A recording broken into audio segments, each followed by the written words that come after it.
What's up everybody, welcome back to video 4 on the channel here. Today I have a special treat for you guys of two guests here to talk about a very special topic to me. So, without further dragging this out, let's get into it.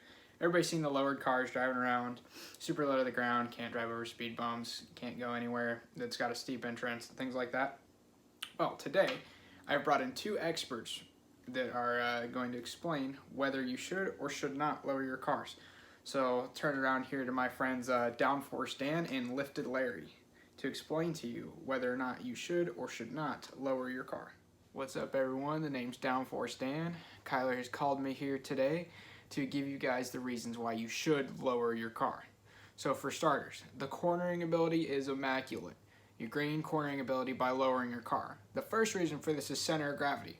According to the 2020 Formula One dictionary article, lowering your center of gravity is the key component to cornering better. By having a lower center of gravity, the weight is lower to the ground and the car sticks to the road better. The second key point in cornering better is having a stiffer ride quality. According to Godspeed Project, the stiffer suspension, the better the cornering. And that's why you buy something like this, a coilover. This coilover, according to a 2020 Godspeed article, takes over 8,000 pounds of force to compress, allowing you to stick to the road better. Moving on, the next reason you should lower your car is it looks good. You get rid of all this big, ugly wheel gap here, get lower to the ground, and you can squeeze a smaller tire in there. The third and final reason that you should lower your car is you gain a lot of car friends. According to Seattle Stance Wars 2019 article, they sold over 3,000 tickets to Seattle Stance Wars 2019. This means that there was 3,000 people in one parking garage, all because they love lowered cars. So by having a lowered car, you're going to have lots of lowered car friends. Now, my friend Lifted Larry, on the other hand, might have some other ideas about lowering your car. How is it going, everybody? My name is Lifted Larry. That's right, Lifted Larry. Born, raised, Lifted Larry. So, you just heard from my friend over there, Downforce Dan, on why you should lower your car. And I think that he is just absolutely bananas for thinking that. Let me tell you, there's a lot of reasons that you should not lower your car, including back pains, going in the great outdoors, and the expenses of these things. For starters, let's talk about back pains. Downforce Dan told you about how to increase cornering ability you need to lower center of gravity and ride quality. Well, just like that coilover he showed you with 8,000 pounds of force that it requires to compress that means stiffer ride quality, which means worse ride quality. And by worsening your ride quality, it leads to back pains. According to the 2016 CDC article, 40% of Americans over the age of 18 have back problems, chronic back pain, or even need to go to the chiropractor weekly. This means that if you lower your car and lose all that ride quality, you are going to be one of those 40% who has back pains and chronic back problems the rest of their life. So is that really worth your cornering ability? Is your back? The next point is the outdoors. According to the Ramp People in 2019, the average height of a speed bump is 4 inches tall. And just like Kyler talked about in the beginning, these low cars can't go over the speed bumps. Well, 4-inch tall speed bump, this here Outback used to be about 4 inches off the ground. You can't go over that speed bump real easy. You have to go sideways and it takes a long time. Now, if you can't go over a speed bump in the Winco parking lot, how are you going to go over bumps to get out in the great outdoors?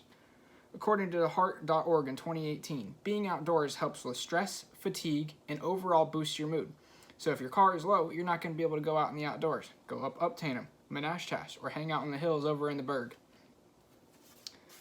Finally, according to Kyler, in a interview that we did with him in 2020 here, lowering your car costs a lot of money. For starters, you have to buy that coilover that Dan showed you. Those coilovers alone, just to lower the car, cost approximately $900 just for that coilovers, for that set of coilovers. Next, like Dan talked about, you got to get smaller tires on your car. The smaller tires and new wheels to go with the small tires, because they're probably going to be a different size, can cost upwards of $1,000. $1,000 is pretty baseline according to Dan and Kyler. Finally, you got to get skid plates, big metal plates to go underneath your car so that when you're in the parking lot and you hit a speed bump wrong, you don't destroy the underside of your car. Well, those skid plates for your car cost $300 as well. So Add all that up, you're at least $2,200 into lowering your car and not being able to go over speed bumps and not being able to go in the great outdoors, as well as probably giving yourself some back pains. So Dan told you one thing, I'm telling you another. Don't lower your car for these reasons. All right, to wrap things up here, first I'd like to thank Downforce Dan and Lifted Larry for coming out today. A couple of my good buddies there, been with me for a while now. So, summarize things. Downforce Dan told you all about why you should lower your car, including the cornering ability, the looks that the car gets, it increases the look like he said, and a lot of car friends that you're going to gain by lowering your car and going to events like Stance Wars Seattle. But Lifted Larry, on the other hand, told you why you should not lower your car. His list included things like back pains. A large amount of America has back pain problems. You don't want to be on that list. Going in the great outdoors. The great outdoors is good for your health. And by lowering your car, according to Lifted Larry, you're not going to be able to do that anymore because you can't go over a speed bump, you can't go off-road. And finally, the cost. Larry says it is very expensive, like I told him, did an interview with him, told him it was very expensive to lower your car. So, after hearing both of their cases, I have concluded that you should not lower your car. Larry made a better point to me. Seems like I would rather go in the outdoors, not have back pains, and save myself quite a bit of money if I just left the car alone or if I lifted it, like his name, Lifted Larry. Thanks for tuning in today. One more thank you to my special guest that came in today. Thanks for listening. Have a good day.